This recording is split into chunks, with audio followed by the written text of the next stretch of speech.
மாறன் சீரியலில் அடுத்த வாரத்துக்கான வேற லெவல் ப்ரோமோ வந்திருக்குன்னே சொல்லலாம். வள்ளி வந்து மாறன் லவ் பண்ணது வீராவை தான் அப்படின்னு கண்டுபிடிச்சிட்டாங்க. அது மட்டும் இல்லாமல் கல்யாணத்தை வந்து நிறுத்துறதுக்கு என் பொறுப்பு, நீ ஒன்றும் கவலைப்படாத, வீராவை உனக்கு கல்யாணம் பண்ணி வைக்க வேண்டியது என்னுடைய கடமை அம்மாவா அப்படிங்கிறாங்க. மிஸ் பண்ணாமல் ஃபுல் வீடியோ கேளுங்க. இந்த பக்கம் வள்ளி வந்து பார்க்குறாங்க, மாறன் முகத்தில் வந்து அவ்வளோ சந்தோஷம், பூரிப்பு எல்லாமே வந்து ஃபேஸில் தெரியுதுன்னொன்னே என்னவா இருக்கும், ஒரு வேளை வந்து மாறன் லவ் பண்ணது வீராவாக இருக்குமா, வீரா கூட இப்போ தான் நிச்சயம் நடந்துச்சு, சும்மா வந்து லைட்டாக கேட்டு பார்ப்போம் அப்படின்னு சொன்னோன்னே,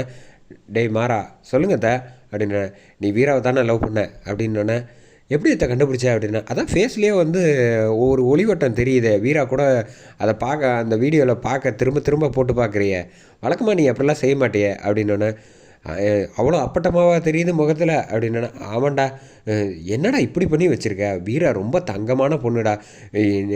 நிச்சயமாக இந்த கல்யாணம் நடக்கவே கூடாது மாறா, எப்படியாவது கல்யாணத்தை தடுத்து நிப்பாட்டியே ஆகணும், நம்ம 2 பேரும் சேர்ந்து ஏதாவது பண்ணணும் அப்படின்னோடனே, என்னத்தை பண்ண, அதான் அப்பாவுக்கு சத்தியம் பண்ணி கொடுத்துட்டேன். உன்னை எவன்டா முந்திரி கொட்டை மாதிரி வந்து சத்தியம் பண்ணி தர சொன்னது, தேவையில்லாமல் கொஞ்சமாவது காதலிச்ச பொண்ணுக்கு வந்து கல்யாணம் பண்ணி வைக்கிறேன்னு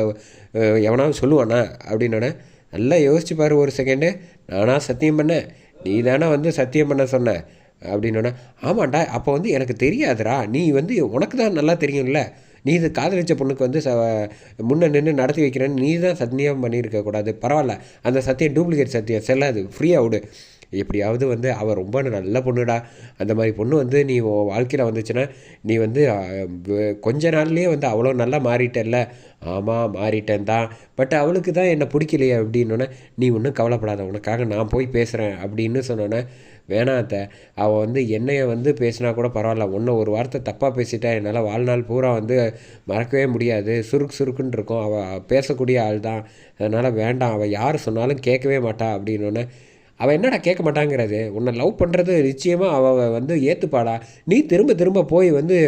மேற்கொண்டு இன்னும் நிறைய டைம் இருக்குது, பேசி அவள் மனசை கரைக்க பாரு அப்படின்னோடனே, எல்லாம் சரிப்பட்டு வராதுன்னு போகிறாப்புல. இந்த பக்கம் வள்ளி நம்ம தடுத்து நிப்பாட்டலாம் அப்படின்னு முடிவு பண்ணுறாங்க. அதோட